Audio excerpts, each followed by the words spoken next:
நம்ம இந்த வீடியோவில் ரியாக்ட் ஸ்டேட் தான் பார்க்க போகிறோம். ஃபங்க்ஷனல் காம்பவுண்டில் முதல் யூஸ் பண்ணியிருந்தோம்.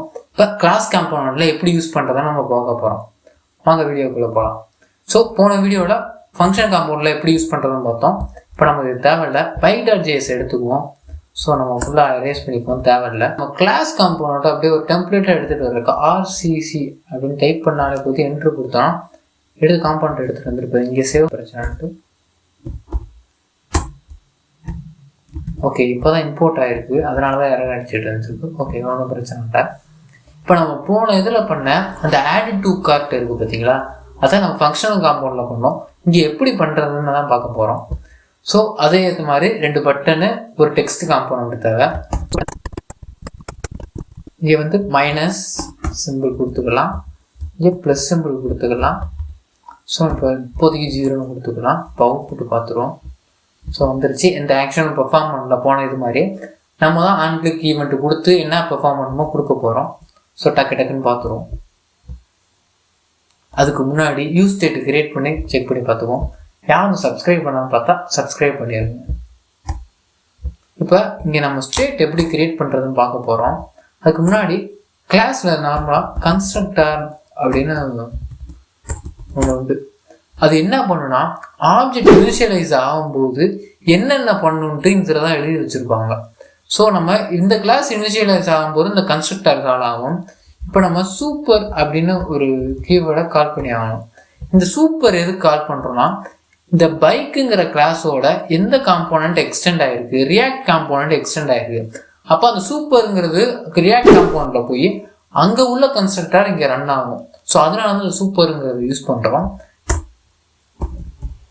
அது ஏன் யூஸ் பண்ணுறோம்னா, அதுக்குள்ளே யூஸ் ஸ்டேட்டுக்கு சம்மந்தமாக நமக்கு சிலது தேவைப்படுறதுனால அந்த சூப்பருங்கிற கீவேர்ட் யூஸ் பண்ணுறோம்.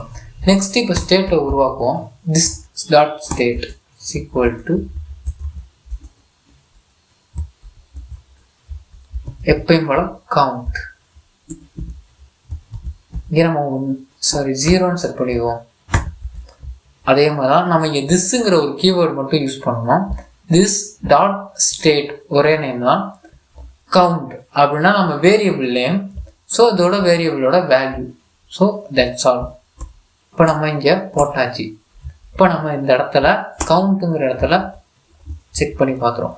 நீங்கள் எப்படி இந்த வேரியபிளை இங்கே கொண்டு வர பாருங்க. திஸ் டாட் ஸ்டேட் டாட் ஆட்டோமேட்டிக்காக கவுண்ட்டுங்கிறத காமிச்சிடும். ஸோ நான் என்ட்ரு கொடுத்துட்றேன். இப்போ சேவ் பண்ணிவிட்டு அவுட்புட்டை பார்த்தா தெரியும். நம்ம முதவே 0 இருந்தனால 2 சேஞ்ச் ஆனது எதுவும் தெரிஞ்சிருக்கா. நம்ம அப்போனா இங்கே வந்து 1 சேஞ்ச் பண்ணி பார்த்துருவோம். ஸோ அப்போ சேஞ்ச் ஆகுது, கரெக்டாக ஒர்க் ஆகுது. இப்போ மைனஸ் பட்டனை கிளிக் பண்ணால் மைனஸ் ஆகணும், ப்ளஸ் பட்டனை கிளிக் பண்ணால் ப்ளஸ் ஆகணும். ஸோ இதை எப்படின்னு பார்த்துருவோம். ஃபஸ்ட்டு இங்கே ஒரு ஆன் கிளிக் போட்டுருவோம். இங்கே ஒரு கால் பேக் ஃபங்க்ஷன் யூஸ் பண்ணுறேன்.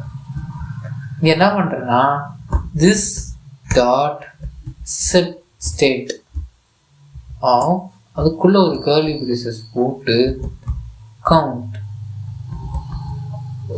கோலன் வச்சுட்டு this dot state dot count -1. புரிஞ்சிருக்குன்னு நினைக்கிறேன். நம்ம போனதில் ஒரு ஃபங்க்ஷன் யூஸ் பண்ணுவோம் அந்த ஸ்டேட்டை அப்கிரேட் பண்ணுறதுக்காக. ஸோ அதே மாதிரி இவங்க டிஃபால்ட்டாக செட் ஸ்டேட்னே கொடுத்துட்டாங்க, அதில் தான் அப்கிரேட் பண்ண முடியும். செட் ஸ்டேட்டில் என்ன பண்ணுறேன், கவுண்ட்டுங்கிற வேரியபிளுக்கு ஆல்ரெடி என்ன கவுண்ட்டோட வேல்யூ இருக்கோ அதுலேருந்து மைனஸ் பண்ண சொல்கிறேன். அதாவது சப்ராக்ஷனுங்கிறனால மைனஸ் பண்ண சொல்லியாச்சு. இப்போ நம்ம அடிஷனுக்கு போகிற மாதிரி இருந்தால் இங்கே வந்து நான் ஒரு ப்ளஸ் சிம்பிள் கொடுத்துட்றேன். அவ்வளோதான், சேவ் பண்ணிடுறேன். இப்போ பார்த்தீங்கன்னா ரெண்டுமே ஒர்க் ஆகுது. ஸோ இதுதான் கிளாஸ் காம்போனண்ட்டில் எப்படி யூஸ் ஸ்டேட்டு யூஸ் பண்ணுறதுன்னு அர்த்தம். ஸோ நெக்ஸ்ட் வீடியோ இருப்போம். பை.